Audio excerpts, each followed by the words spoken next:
Look, Dana loves doing two things. Now, one of the things she loves to do is she loves whenever she sees like an eyelash underneath my eye, she loves to pick up the eyelash so I can make a wish and blow, which is very nice. He's my little wish factory. But another thing Dana loves to do is get very long fake nails, which... thing number two to me kind of should disqualify you from thing number one, because Dana's got these long claws and she'll be like, oh, you have an eyelash, and it's like the claw machine is coming at me. Yeah. And your enthusiasm is so high, but your nails are so long. Yeah.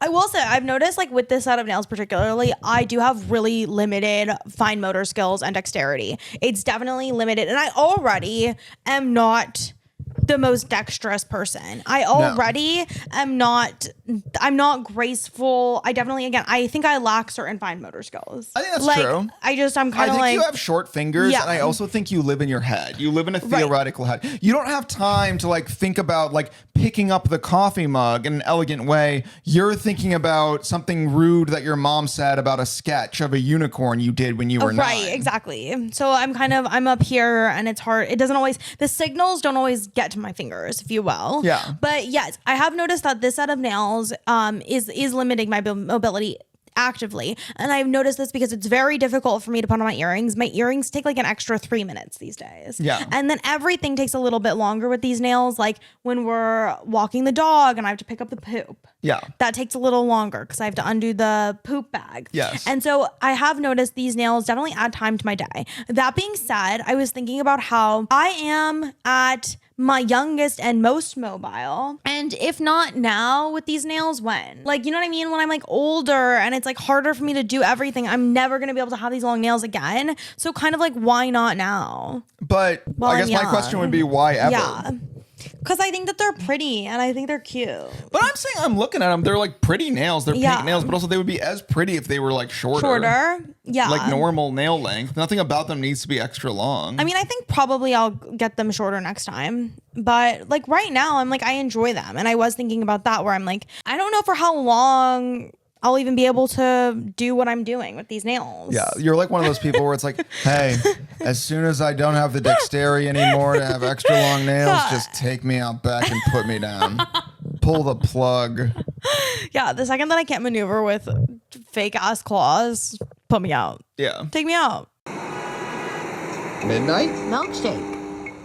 A lot of people think that student loan debt and college go hand in hand. I know I thought that, which is why I took out so many student loans to go to college. But Campus offers a live and online affordable 2-year solution that allows students to get a great education without having to go into crippling debt, which again would have been a great option for me to know about before I again took out a ton of student loans to go right into a 4-year university. Campus is an accredited online college, so you can earn your 2-year degree and then transfer to a 4-year university without the 4-year prices. Again, Campus wasn't around when I was going through college, so I went right into a 4-year, graduated, and then immediately had to start paying back a ton of money to that 4-year. Don't be like Robert. Check out campus.edu/midnightmilkshake. People are always saying that when they're like 45. Yeah, they're like, the second that I can't run a marathon, shoot me. And I'm like, I think there's a lot of life that's not running a marathon. Well, but they don't know that. I think people who say that, they don't know that. Well, because what it means is if they're not running a marathon, they have to be with their family they hate, and that's what they want to be put out of their misery of. Right, that's the real misery. When people are like, hey, if I can't go on long hikes every morning, just pull the plug. It's when guys are like, if I can't go golfing for 7 hours, well, also the thing is, put a knife in my back. Famously, I was a caddy. Yeah. Which, despite not understanding the rules of golf, I was a caddy.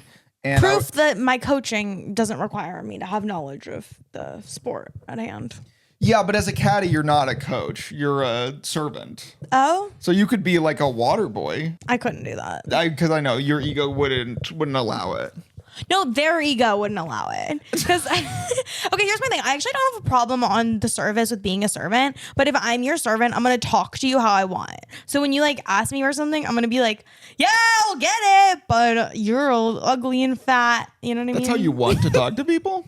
No. Although I was a caddy for these people and like they were ugly and fat. But again, I was just like and again, I'm talking about like old rich guys who like not even like, as I always say, golf bod is the worst bod out there. The worst one that exists. But like they wouldn't even have like an actively good time because a lot of times they would be paired up with like relative strangers.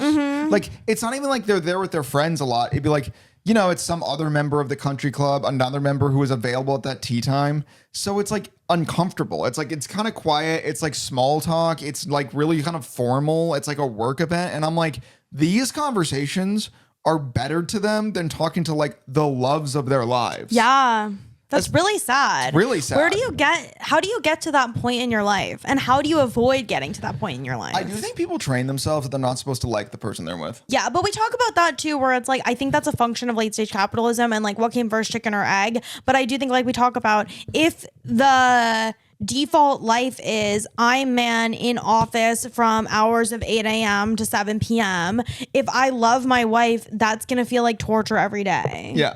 And so I'm going to try to find a spouse that I like low key want to be away from so that it doesn't feel bad to be at work. Yes. But like, again, what came first, chicken or egg? What came first, chicken or egg? Did men hate their wives after they loved their job? No, I don't know where I'm going with this. No, you're good. You know what I'm saying? You know what I'm saying? Oh, I was going to talk about how every influencer is either really tall or really short. Yes, it's an extremes. So what I've noticed is that most of the big influencers I follow, they either are below the height of 5'2" or they're like above the height of 5'8". And I was like wondering kind of like, why is that? And I think it's just because the only people who like are conditioned to believe that they're like unique or interesting enough to broadcast and showcase their life are going to be people who like are physically outside of the average. Yes. Yes. Well, you need to have something exceptional. It's the way that there was a report that came out a few years ago that like quarterbacks in the NFL have a disproportionately high amount of facial symmetry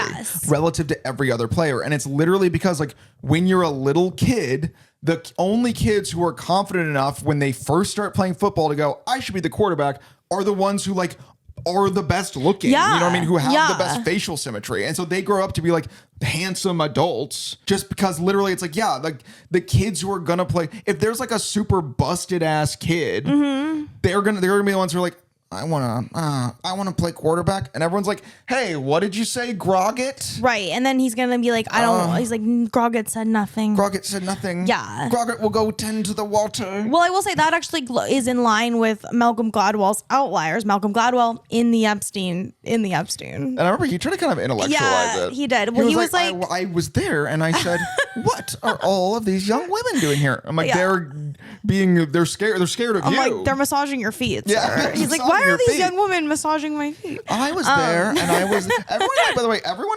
who's in the Epstein emails for real, they try to like frame it like their involvement was no big deal. Right. Where they're like, well, I just knew Jeffrey through financial discussions, and I was on the island, and I remember. Look, I didn't think anything of it. Like I was like, there's a little girl in that cage. And that was that's as much as I knew. And also it's like so funny because these are people who are like known for being like great deep thinkers. Like that's like the funniest thing is every single person who's like, all I thought was, wow, why is there a 14-year-old here? I'm like, you're Malcolm Gladwell, you're answering questions like, why did this kid make it to the NHL and this kid didn't? Well, you're like, so you what can do you wrap mean? you can wrap your head around like the economic geopolitical forces of history. Right. But you see like a girl in a cage and you're like, a little mystery to ponder on the flight home. Anyway, but Malcolm Gladwell's outliers theory is that most professional hockey players were born in January, and he talks about how because in Canada when you like sign up to play like rec league hockey or whatever, like youth hockey, the birthday cutoff makes it so if you're born in January, you're the oldest and therefore biggest player in your team, and it's those like little, how do you call it? Those like little points of points of demarcation where it's like, oh, because I was a little better this year, I'm gonna be a little better next year, and those advantages are exponential. Well, it's the way that I always talk about how like I might have been kindergarten, first grade, something like that. I was on like one soccer team, and it was like a really intense soccer team. Very much a Dana energy. Yes. But obviously it was a man who was coaching it. And on this soccer team, I was like bottom of the totem pole. I was like nothing on this soccer team. And it was really intense and really rigorous. And then also, my dad signed me up for another soccer team after that season ended. Because, as parents, they just don't want to deal with their kids. So then he signed me up for like a church soccer league. And this was obviously very like, we are here, we are God's children, we are but lambs, part of the same flock. Right. And I was demolishing on that one. And I am like, So for a Christian soccer player, you're a beast. but I also think it's like, when you want to talk about like the difference between environmental forces, I'm just like, if I was placed in an environment where I was kind of conditioned to be like, no, I'm the man, I'm good. Yeah. Suddenly I am good. Well, it's self-fulfilling. But then when I'm on the other one and I'm like, oh man, I'm not, this is a little intense. So I'm not as good as these other guys. You're bad. Wait, that actually reminds me of when I stopped being as good at dance. We were talking about the relationship between wealth and money. And my theory is that in specifically America, rich women are hot. Like rich women are like hotter. Like the richer a woman gets, the hotter she becomes. And for men, it's exactly the opposite. Like the richer a man gets, the uglier he is. Yeah. Because I feel like there's tons of poor guys who are like quote unquote hot. Yeah. Who are like, you know what I mean? They're like skinny and scruffy and like you'll see homeless eights. Yeah. Oh my God. Well, the homeless man who was wearing my sweater walking down the street, was who an was eight. freaking rocking it. He was an ready eight. for the runway. But like, I think that's also a function of a lot of poor men work manual labor jobs, and so they're in better shape because they're like working construction. And a lot of rich men are like behind the desk Yeah, jobs. they're just like sitting down, not doing much. And I also think, okay, it's so interesting to me because women, when they up level socioeconomically, they oftentimes immediately use that wealth to reinvest in their appearance. Like, okay, almost every influencer I follow who's blown up in the past couple years has bought a rack. They are all buying racks. Like, no, I'm being serious. Like, that's just something they do. Yeah. Right? And I'm like, and they're reinvesting in their appearance and their hotness because they recognize the fact that beauty is currency in our patriarchal society. Yeah. And I think that's interesting because I'm like, when men get rich, they literally take it as permission to, I have money. That's all I need. That's all I need. Like, I don't like men literally see money as this tool to get out of doing like all basic other life things, such as like being kind or, you know, exercising.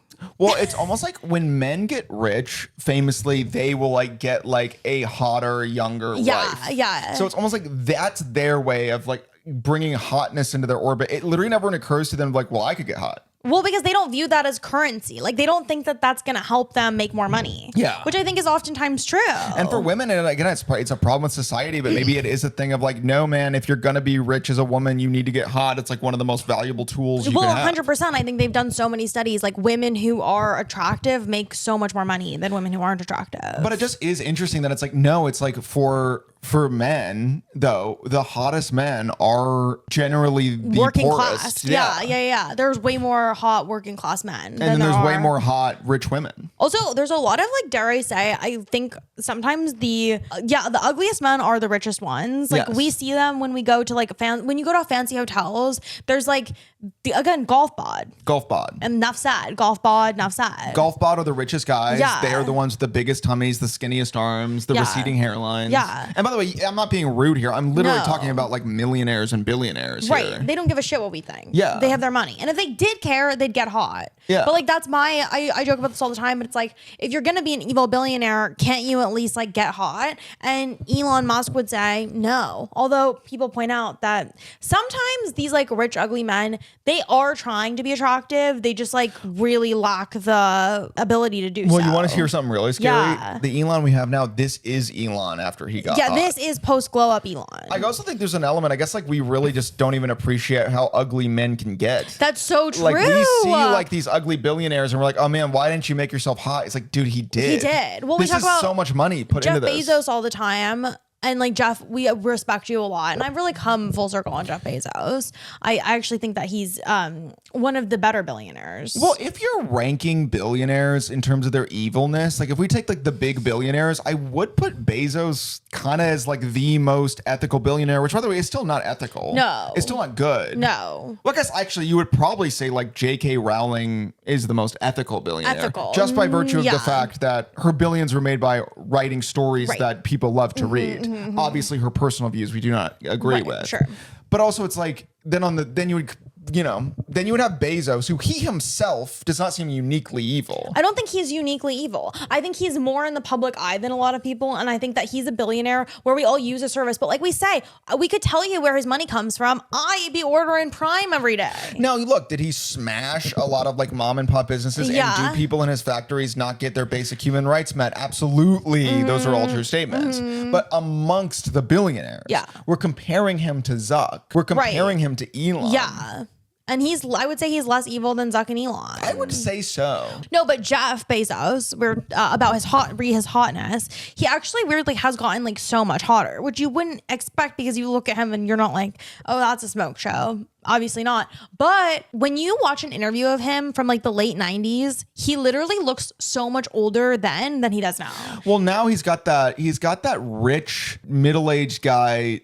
Like he's got that, what do you call it? Smack pack? Rich guy smack pack. Jeff Bezos has the rich guy smack pack. He's bald and he's jacked. Yeah. And he wears tight shirts. Yeah. And by the way, he still doesn't look good. No. He still doesn't look good. Dude, it's so funny. You think that when guys get jacked late in life and then start wearing tight shirts. Yeah. Well, it's so funny to me that also they're all like bald. Well, because they don't have a good hairline, so you have to commit. You have to commit to something. But you know what's interesting though? You don't see a lot of middle-aged guys with good hair who also get jacked. I think it's the bald guys who are like, well, shit, I don't have hair, so I have to get jacked. Well, yeah, I think that's very true. Because it's like Elon could get jacked. Yeah. But also Elon fixed his hair. If you look at old pictures of Elon, he's got his hairline fixed. There you go. So it's either hair or jacked. Hair or jacked. Which I think way a lot of that, Western I man? wonder if that is because like when men are bald, they look like babies, but no baby is jacked. I think so that's how true. they mitigate looking like a baby is by getting jacked. If Joe Rogan was skinny, he would be a baby. Everyone would just think he was a baby. Or not even skinny, if he just like wasn't jacked. The only way for a bald man to communicate to you that he is not an infant is to get jacked as fuck. And to go on like creatine or whatever. Well, I always say this, but I was getting really worried that my hairline was receding. And I was worried that that was like a sign of aging. But then I saw a baby and it was bald. And I was like, okay, so clearly like the amount of hair that I have doesn't correlate to how old I am. Yeah, I thought that the fact that I shit my pants as often as I do was a sign of some deep sickness, but then babies shit their pants all the time. So I'm completely healthy. Yeah, you're fine. Yeah. I'm spitting up my mother's milk all the time. And no. I think that was step too far. Okay. I think I was trying to yes and. I think you're yes and. You spit up mother's milk. Yeah. That's Dana when she yes ands. Someone's like, so I was sucking on my mom's boob. And the bird's like, no. Someone's like, hello, welcome to my restaurant. You're like, oh, sorry, let me just cough up my mother's milk real quick. And then you're off the improv team and you wonder why. I'm like, they're racist. They're racist. I saw a clip of Gary Vee saying that in all 4 years of high school, I never did a single piece of homework. I never turned in a single piece of homework because I knew that I was going to be an entrepreneur. And I'm like, dude, okay. I think that we have to stop pretending that if you're bad at school, that automatically makes you more likely to like be good at like being an entrepreneur or being an artist. So many people who achieve success outside like the traditional system suddenly try to make everything they've ever like done a bad job on or fucked up part of their origin story. Well, it's also just funny because it's like, yeah, you can be successful outside of the realm of the traditional path and also acknowledge like, yeah, I was really bad at the traditional path. Yeah. Not because I knew that I was destined for some sort of alternative success, but because I was bad at the traditional path. Well, it's like, yeah, like our success, any success we've had is off the traditional path. Like, no, it's not because like I got like bad grades in calculus. No. I got bad grades in calculus because guess what? I was dumb at calculus. I'm not like I go viral on the internet because I failed pre-calc. Also, like, it's the thing too to say like I never turned in a single piece of homework. I'm like, dude, I barely turned in homework. Yeah. I turned in some homework. Well, at that point, it's like turn in your homework a little. Also, like we always talk about, sometimes it's like more awkward to not turn in your homework than to just do your homework. Like I remember, okay, it was always like teachers would go around and collect homework, and having to like look your teacher in the eye and just be like, I didn't do it. That's worse than like doing a really half-assed job filling out the fucking worksheet. Like having something to just give them, even if you know most of your answers are wrong and you're going to get a shitty grade on it. Like that is always way less awkward than when they come around going, I didn't do it. And I had a teacher who one time I tried that, like I didn't have my homework. I also did not do a lot of homework. I hated doing homework, but I had this one English teacher and she was going around just collecting homework. And I literally look her in the eye. I go, I didn't do it. Just give me a 0. And she goes, no, Dana, I won't give you a 0. She's like, I'm going to ask for it every single day and I'm only taking off 5% every day. So I will keep asking for it and you better do your homework. And that's because, again, the nicest thing she could have done to you was just give you a 0 because it let you off the hook. Exactly. Well, that's the thing. Because that's what I wanted. I just wanted to not have to do the homework. The homework I did is like, it's not because I'm like a sheep who believes in the system. It's because like, dude, it's socially awkward to not turn in your homework. Yeah. It's uncomfortable. It's uncomfortable. It creates like a lot of, also I realized, okay, I always think about this. I never cared about letting the teacher down, but something that did always make me feel weird was when other kids would clearly like feel bad for me because I was letting the teacher down. Someone informed me, okay, so one time I was talking about how I don't experience embarrassment. I experience secondhand embarrassment for other people feeling embarrassed. And someone was like to me, like, that is what embarrassment is. Yeah, that's embarrassment. You're like, I have no shame. I just feel shame when other people feel shame for me. I'm like, that's what shame is.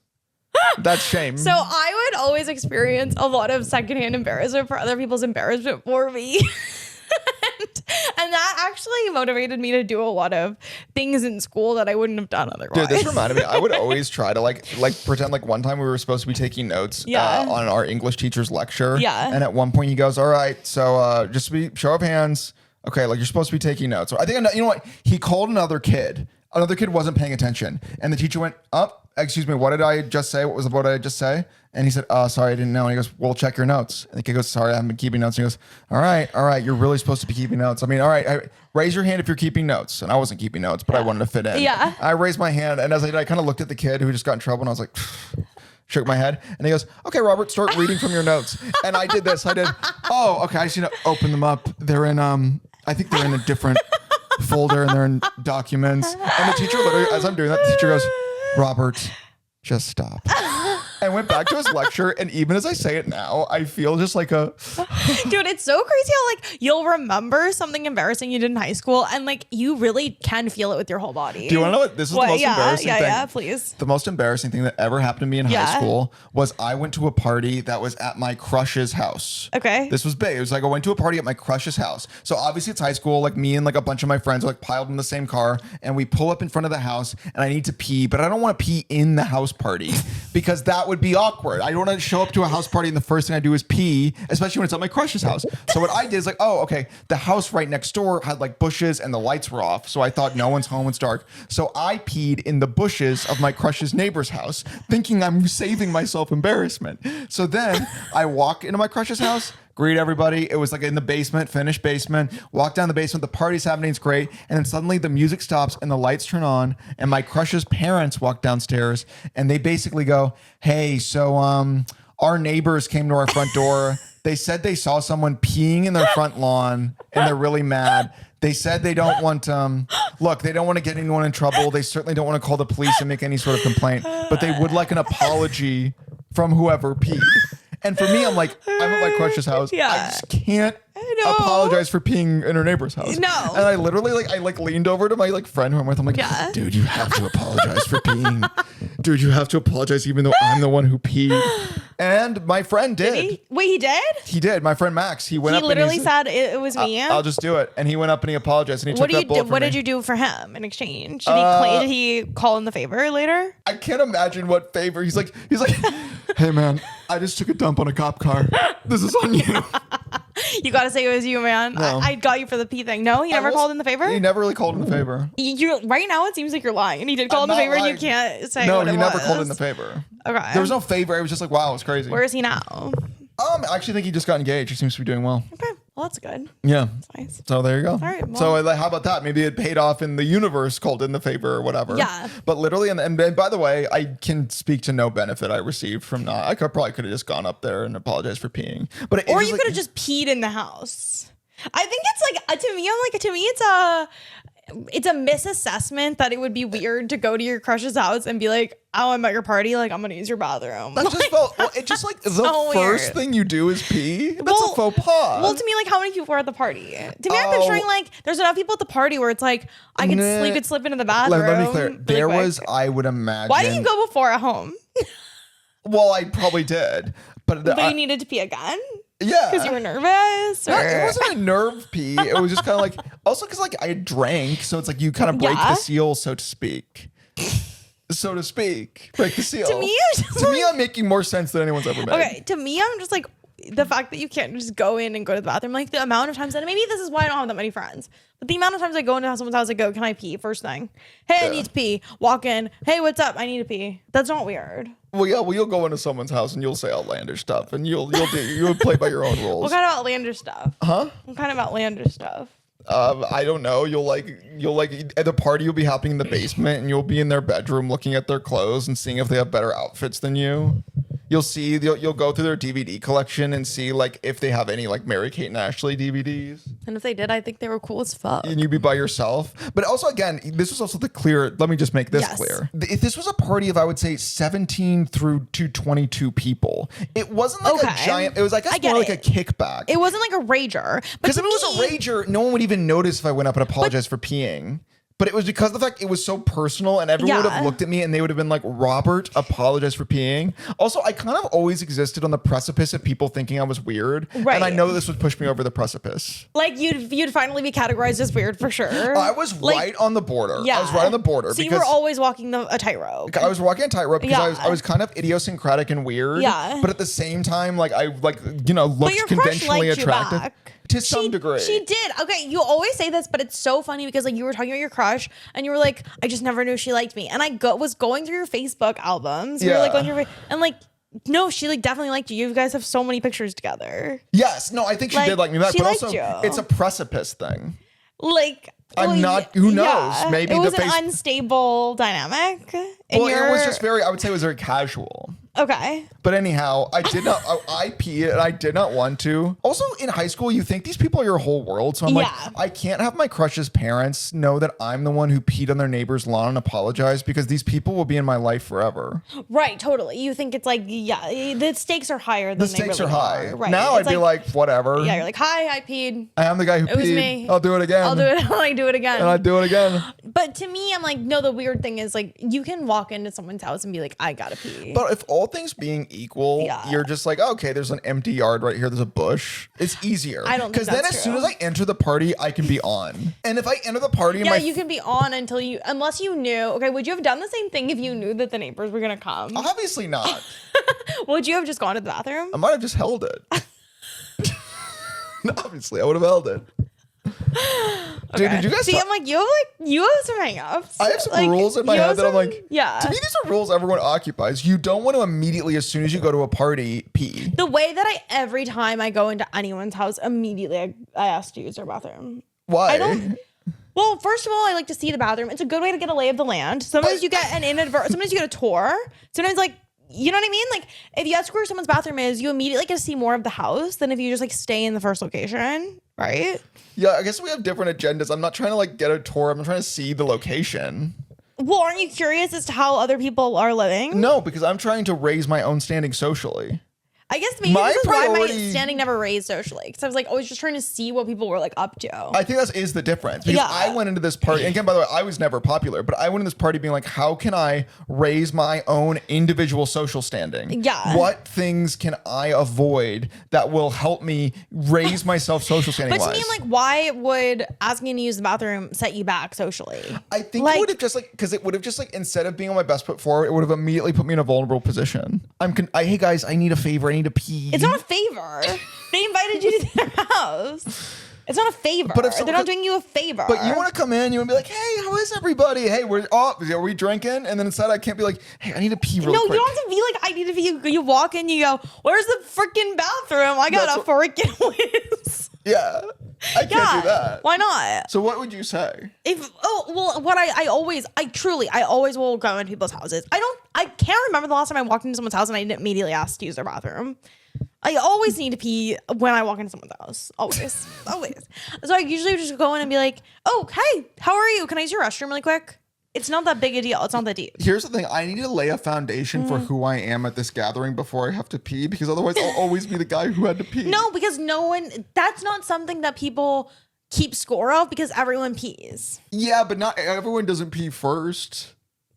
Unless you're always asking to pee, it's Here's not what a I would say. problem. If you walked into a job interview and you sat down and before they even ask you a question, they say, "Hey, thanks for coming in." You go, "Yeah, I'm going to use your bathroom. Can I use your bathroom?" But that's that after would you throw already off the interview. that's after you already sit down. But that's my I'm whole saying, thing. No, but if you walk into the party, hey, what's up, guys? Hey, where's the restroom? No, because it is like when I meet the interviewer, that's what I'm there for. I'm But there to to me, I'm raise like, my standing with the interviewer. So but- if as soon as I meet the interviewer, the first thing I say is I need to pee, that would in fact throw me off. No. And this is a job interview. Every party is a job interview. You go into the office, if this is an interview, you go into the office, there's a receptionist, and they're Yes. like, hey, sit here, the boss man will be out to interview you in a moment. And I pee then? Yeah. But that's not the same situation. But it is. That's what I'm No. saying it is. I'm saying, like, did she greet you at the door? Well, the other kids my peers would greet me at the door. The other people at the party would yeah, greet but me. like literally no one's going to care if you're like, I need to pee. I literally think it would have put me on the Okay, back how foot. about this? What if maybe this is why people bring COKE with them What's places. that?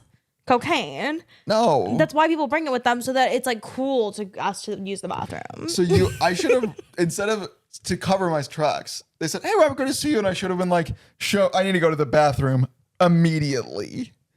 But also, isn't Coke social? So it's like people would want to Yeah. come and do Coke. And I'm like, and I meanwhile just want to pee. That's hell. Well, you do, I don't know, man. Also, I'm like looking at you and I'm like, here's the thing. I was not popular in high school. I like know so little. I know more than you. You're not wise to the game. You're weird as shit.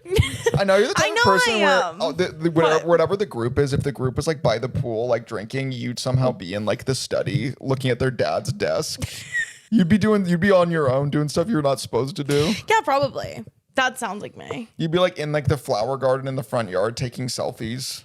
Yeah, I absolutely was probably not where I was supposed to be at the party. Yeah, For sure. So of course you're cool to go to the bathroom and take a whiz because you're not trying. Again, you're going in because you think, what can this environment add to me? Yeah. And I'm going, how can I personally raise my standing? We have different objectives. We have different objectives. And I think that's also very clear in that, like, for the longest time, I would always wonder, why hasn't my social standing improved? And it's like, now I'm realizing, like, oh, that has to be an agenda of yours. That's been an agenda. And I'm hoping, like, that will happen passively while I continue to pursue my own objectives, which, again, is being nosy And maybe about other people's environment. And maybe you can hate me for being, I was thinking too actively. Maybe I outthought myself. I should have clearly just used their bathroom and peed. Right. And I think the lesson of the neighbors coming over was literally saying, hey, Robert, next time just fucking pee in the bathroom. Just chill out. You need to learn how to chill out. Or hold it. You can't have, no, not hold it. I could have held it.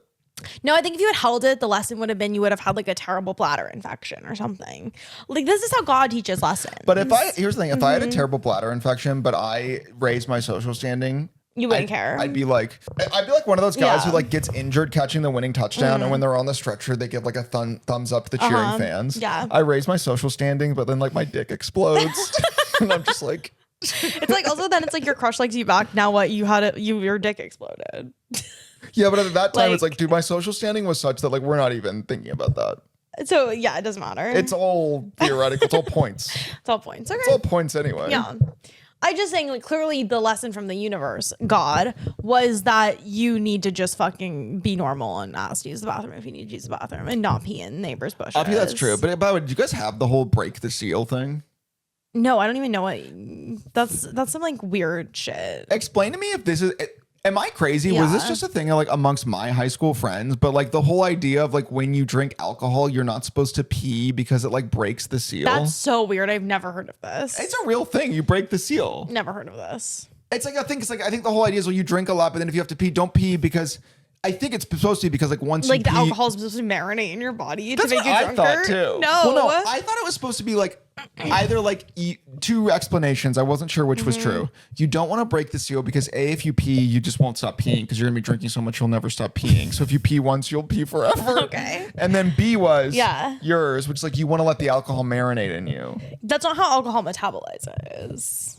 I don't know, but I remember don't break the seal was a thing that was always said to me whenever I drank underage. Don't break the seal. Again, I don't know. Is that a thing? You were probably just Weigh breaking in. the seal.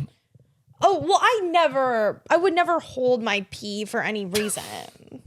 You know what I mean? What if it was your crush's house though? If it was my crush's house, I absolutely would ask to use the bathroom. There's a reason none of my crushes ever liked me back. I was probably acting like really weird. Also, okay, I was definitely the kind of person where if I had a crush on you, I would act extra off-putting. Well, here's Like, that's the only way I knew how to engage with my crush was to like really act like I didn't like them. And it worked. All of my crushes definitely, for sure. They probably were like, this girl is so weird to me. I don't know. I do think it worked. I think a lot of my crushes never probably were wise to the fact that I liked them. Can I be honest? Yeah. I think my crushes often wound up liking me back. And Yeah. then once you're there, though, it's like, what else? There's nothing. Well, like we talk about, it's kind of like when you're not like gonna get married to someone, what do you do? well, you're not like, Like, yeah. what's the vibe, What's going man? on? What's even happening? Yeah. What is our relationship? Well, it was a reality too of just like, there's also like this thing where it's like, I lived far away from everyone else in my Yeah. school. So it's kind of like, what?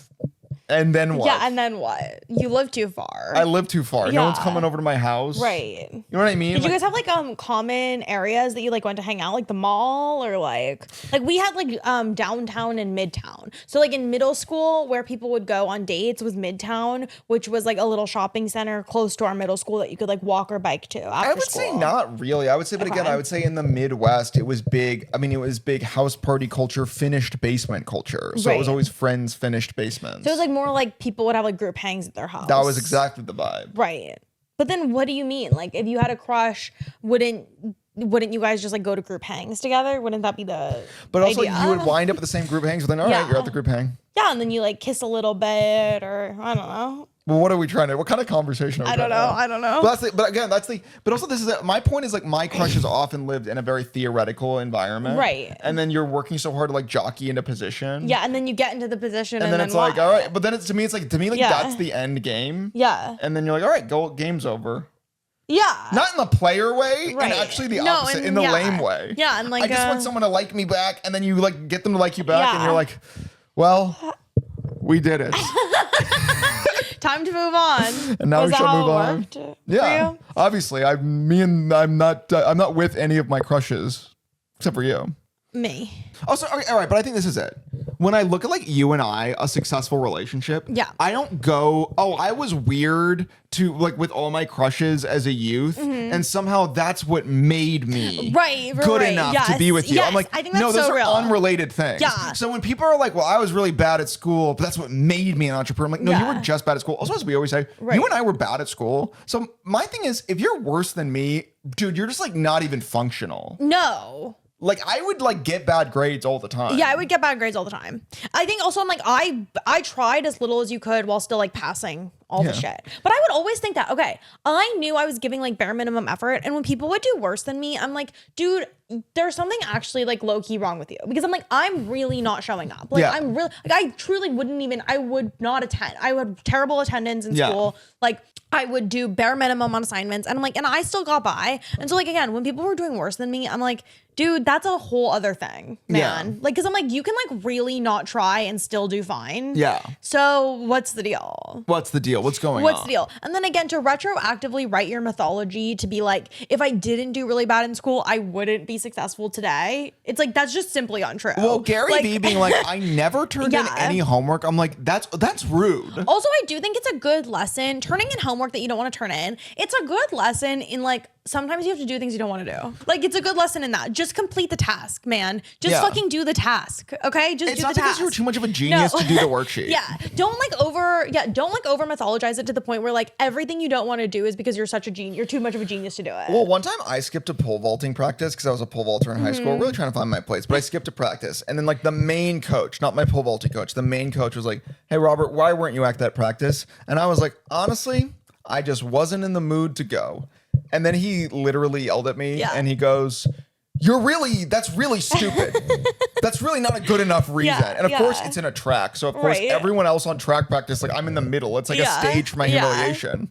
And it is like, yeah, you can't just be like, no. Also, again, I do think every time you're embarrassed as a kid, it's like you should really, the reason why it's so painful and like why it's like also really memorable as an adult is like those are instances where like you need to learn a lesson in those moments. Well, but okay. Truly, like when you are embarrassed in high school, it's not just because people around you are being mean or judgmental. It's because there's something you really need to learn from that. Well, there's a reason why you feel the most embarrassment during puberty. You feel the most embarrassment, and it's like just in terms of the macro, because like that's the time where you need it. You need it. That embarrassment is a guide rail. Exactly. Because guess what? Guess what I do now? If I need to pee, I use the restroom. Yes, exactly. And I needed to feel maximum shame in order to just be like, I'll use the restroom. But anyway, going back to like what we were saying about like literally schoolwork. Again, I'm not saying it's a big deal if you do bad at school. It literally isn't. But because it's not a big deal, you don't have to pretend that you doing bad at school was like you getting bit by a radioactive spider. Like it's not like a superpower that you were lazy. It's not a superpower that you were lazy. And also, like, again,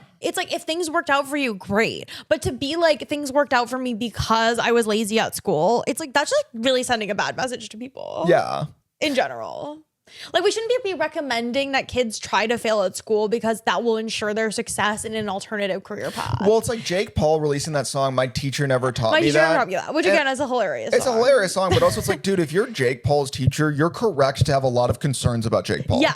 The fact that Jake Paul finds a lot of success does not like make your teacher wrong for being like, hey, Jake, you have a lot of behavior that probably should be fixed. Yeah. Dana also, at various times in her life in the last couple of years, has invested in stuffed animals, and each stuffed animal she's purchased, she's given a name and a personality and a backstory. And well, no, they have the personalities and the backstories. I just read them. Yeah. I put words to the personality they're already projecting. Yeah.